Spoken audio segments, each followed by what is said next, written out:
Step 2, Biostatistics and Evidence-Based Medicine, a rapid problem-based sprint. Let's skip the pleasantries and jump right into the wards today. Okay, here is your first clinical vignette. You're reading a trial evaluating drug X for pruritus.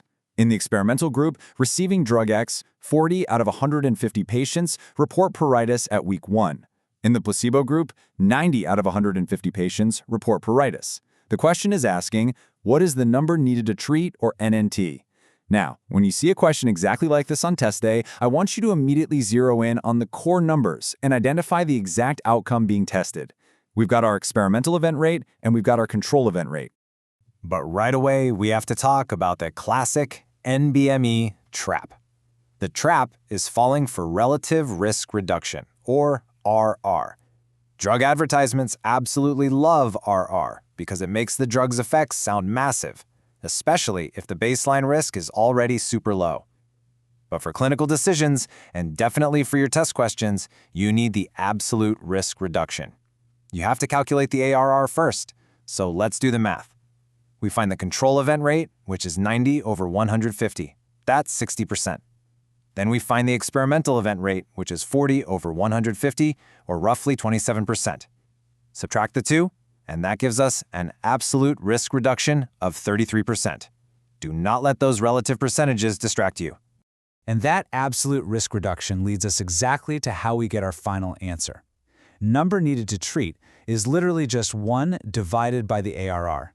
Since our ARR is 33%, which is 0.33, we just calculate 1 divided by 0.33, and that equals 3. Intuitively, you can think of NNT as the number of patients you have to treat with this intervention to prevent exactly one bad outcome. So in this case, preventing pruritus in 1 patient. If you treat 3 patients with drug X, 1 of them stands to benefit. All right, let's pivot and see how this builds into our next scenario. Say a new drug is totally outperforming standard care, but, well, there's a catch. 2.4% of patients receiving the new drug developed new onset hypertension, compared to just 1.6% on standard care. So now they want to know, what is the number needed to harm? Notice we've completely pivoted from a beneficial outcome to an adverse event. The mechanics are super similar, but the terminology just flips. So, number needed to harm functions exactly like NNT, but instead of absolute risk reduction, we are using the absolute risk increase, or ARI. It's just the difference between the adverse incident rate in the experimental group and the control group. So we take 2.4% and subtract 1.6%, which gives us an ARI of 0.8%, or 0.008. We then take 1 divided by 0.008, which gives us exactly 125. What does that mean? It means you need to expose 125 patients to this new drug for just 1 of them to be harmed by new-onset hypertension.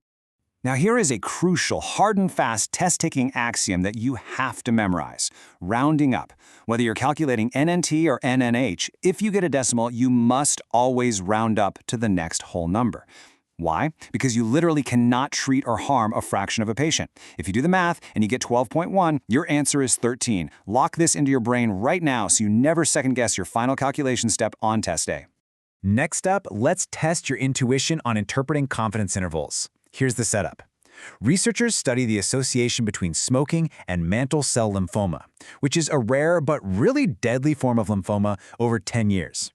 At the end of this study, the relative risk is 1.12 with a 95% confidence interval of 0.98 to 1.18. Are these results statistically significant? I want you to look really closely at those numbers. So here is the trap you absolutely must avoid. A lot of students will assume the result is significant just because the confidence interval doesn't cross 0. But wait, that rule is only for absolute differences, like a mean drop in blood pressure. The correct reasoning here is that for ratios, and by that I mean relative risk, odds ratio, and hazard ratio, the null value, meaning the value of literally no association, is exactly 1.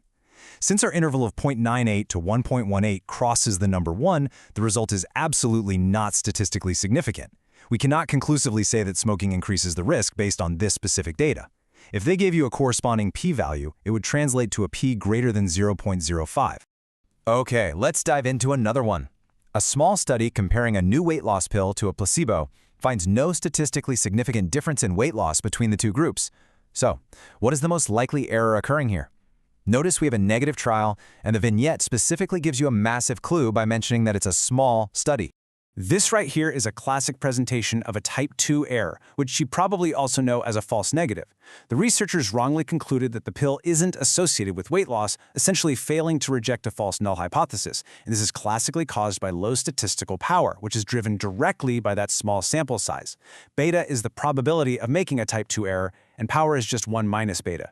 The big takeaway? An underpowered study is not proof that a drug is useless. It just means they simply didn't have enough patients enrolled to confidently find the true difference. All right, let's machine gun through this statistical test selection cheat sheet. You really need to memorize this mapping so you can bypass all the confusing math on test day. Got a continuous outcome with 2 groups? That's a t-test.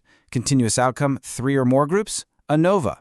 What about categorical outcomes, like you're comparing percentages? Use chi-square, or use the Fisher exact test if the numbers are very small.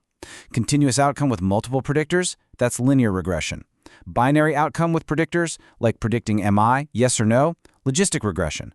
Oh, and add one more to your mental list. If you have a time to event outcome, like time to a patient's death, you need to look for a Kaplan-Meier curve, the log rank test, or a Cox proportional hazard ratio. Seriously, commit this mapping to memory, and you will instantly rack up points. Now let's tackle a high-level concept that frequently causes pure panic on the wards and on the boards: interpreting non-inferiority margins. Say you're looking at a non-inferiority trial, comparing a new drug to standard care. The preset non-inferiority margin is -10%. The confidence interval for the actual difference between the drugs turns out to be -5% to +4%. Is the new drug non-inferior? The trap here is deadly. So many people say no immediately just because they see the confidence interval crossing 0. You must explicitly ignore the 0 line at first. The correct reasoning requires you to strictly ask whether the interval crosses that preset non-inferiority margin. The margin of unacceptable loss of efficacy is -10%. Since the entire confidence interval from -5% all the way up to +4% is completely above that -10% line, yes, the new drug is non-inferior. Sure, it crosses 0, meaning it's technically not superior, but it absolutely meets the strict definition of non-inferiority. Let's move along and see how this builds into evidence synthesis. Imagine you have multiple randomized controlled trials analyzing a cough medication. Individually, their sample sizes are way too small to detect a true difference, meaning, as we learned earlier, they are all at a super high risk for type 2 errors. So, what specific study design overcomes this limitation? A meta-analysis, of course. By pooling the data from multiple previously done studies, a meta-analysis mathematically combines all those results. While individual constituent studies might have really wide confidence intervals that cross the null line, pooling them together massively boosts the overall sample size. And what does that do? It directly increases the statistical power, narrows the confidence interval, and drastically decreases the risk of a type 2 error. So the absolute most practical rule for interpreting these graphs, which are known as forest plots, is to just glance straight down to the bottom. The overall clinical takeaway comes entirely from that pooled diamond at the base. You might see individual studies above it crossing the line of no effect, and you know what? That's totally fine. If that pooled summary diamond at the bottom does not cross the null line, you have a statistically significant overall result. Don't waste your time overanalyzing every single individual line, just find the diamond. And, as a quick side note, if they ever show you a funnel plot instead, just remember that asymmetry in a funnel plot points strongly to missing evidence or publication bias. All right, let's shift gears a little bit to a combined research ethics and bias question, just to round out your clinical trial knowledge. A randomized clinical trial shows drug X reduces colon cancer in a per-protocol analysis.